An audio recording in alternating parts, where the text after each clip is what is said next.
Hey guys, this is Austin, and today I'm back with another Tech Under video, this time taking a look at tech under $60. However, the catch is, as always, I have no idea what I'm looking at, thanks to good old Savage Kenny.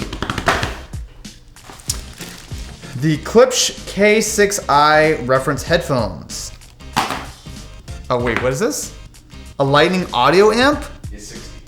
A $60 amp? Klipsch typically makes pretty good in-ear monitors. That shouldn't be a huge surprise. You're paying $60 for a headphone amp for essentially like the iPhone 7. So to give these a try, first I'm going to use the standard lightning adapter that comes with the iPhone 7 and see how these headphones sound. Usually I'm actually not a big fan of these in-ear style of headphones. Typically it's actually kind of hard to get a comfortable fit for me, but let's give these guys a try. They're good. They sound really good for the most part. The only thing is there's just a little bit of a lack of bass. And of course that's a subjective thing. I think some people prefer something that's a little bit more of a clearer sound with less bass, but for me, I like that there's just a little bit more punch to the sounds. But of course, the headphones are not alone in a vacuum. Now I get to try this $60 lightning adapter. So it looks pretty much similar to the one that comes with the iPhone, although you can see that there's definitely a lot more going on here with having not only an amp, but also a dedicated DAC. This might be interesting. I don't know, I'm not so sold it's going to be that great. That's kind of cool. So you can actually use this little keychain thing. There might be a little bit of a difference. I feel like there might be just a bit more separation, but I don't know about this one. I don't know. So essentially the app will actually allow you to get a little bit more amplification, and it does sound better. It's mostly just a little bit louder, but with that extra volume, I can hear a little more clarity. So listening to the same headphones hooked up to the LG V30, which has an amazing quad DAC inside, it's actually a fairly similar sound. I feel like this adapter will kind of punch up the music just a little bit, which personally I actually kind of like. But is it worth 60 bucks? I'm not so sure. Pebble Time? Wait, this is $60? So if you guys are not familiar, Pebble actually went out of business, which makes it a little weird that they're still selling them. So for me, I actually really do enjoy using a smartwatch, mostly for things like notifications, which keeps me from keeping my phone out of my pocket all the time. But let's see how this Pebble Time stacks up. I will say, even though, yes, this is like $50, the hardware still feels kind of cheap. Like, I would not want to rock this rubber band every day. Once you set up the Pebble Time, you'll see it's actually a pretty much functioning smartwatch. So not only can we go and control our music here, so we can start playing it from the phone in my pocket, but you can also go through, get your notifications, alarms. One of the main reasons to use a Pebble though is the battery life. So while most smartwatches measure it in hours, this guy can last days on a single charge. And though yes, it's not going to be the most functional thing, and going forward, who knows how well this is actually going to be supported, but for 50 bucks, not bad. All right, what is our fourth product? A mysterious cardboard box. Okay.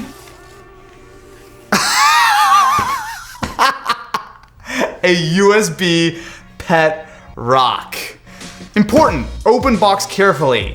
Do not remove rock before reading instructions.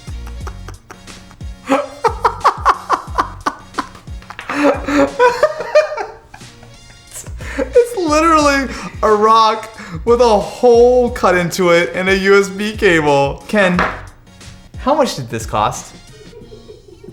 You're laughing too much. How much did this cost? $40? It's a rock! It's a rock with a hole in it! There's a USB cable! You know, just when you think that Ken's doing a great job, he's busting out these cool tech items left and right, and then you get a USB pet rock. Alright, let's just plug this thing in and get it over with. I'm like half expecting this to be full of malware or something. Alright. What happens when we plug our pet rock in? Absolutely nothing.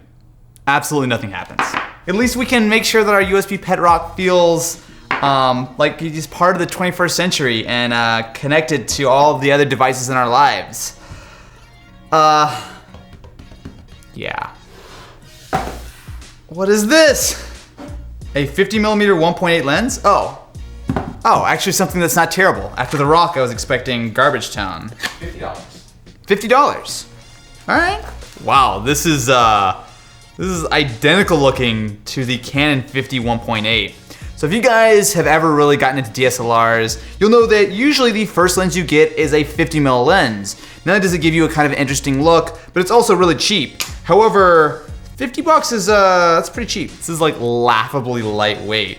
But if we pop on our camera here, let's see what we've got.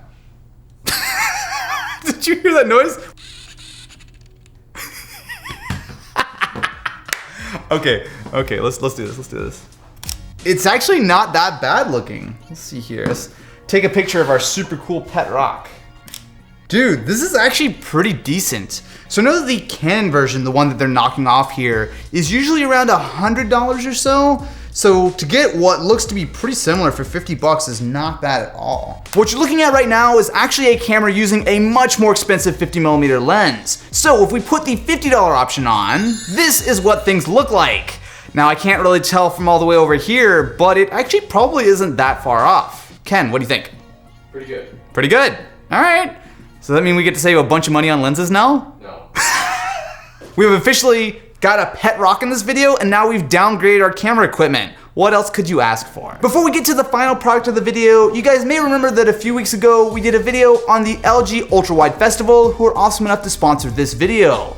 After going through all the applicants, the top 3 finalists are Zachary from Hammers and Circuits, Taylor Reed, and last but not least, Physics Phil. The finalists are going to join Linus and I at his studio in Vancouver, where they're going to get to build their ultimate dream setup. Stay tuned, because Linus and I are going to be doing videos from the event, but you guys actually still have a chance to win a monitor. The first quest is to fill in the blanks guessing the LG Ultra Wide's key features, and the second one is simply to guess who is the final winner. So be sure to check out those links in the description, and now let us see what is the final item of the video. The smartphone controlled paper airplane conversion kit? Convert your paper airplane into a smartphone controlled flying machine. I think this would be pretty cool. I actually used to really enjoy building paper airplanes when I was a kid, although I haven't done it in like a while. This is a good idea. This is pretty legit. How much was this? 35. 35. Look at this, Ken coming in with the budget options. So once you download the app, I can immediately see that this was designed by nerds. Not only do we have the signal strength, but we have fuel, we have the actual control, which I'm actually not going to do because we need to build our paper airplane. I know my paper airplanes. I can make my own. I said that with way more confidence than I really should have. This is really bad. This is actually not a great paper airplane. This is like not even close to being even. Okay, the app's a little bit aggressive. Oh, it's trying to take off. Oh, no! Oh. All right, full power. Oh! All right, cut it. Okay, so what did we learn today?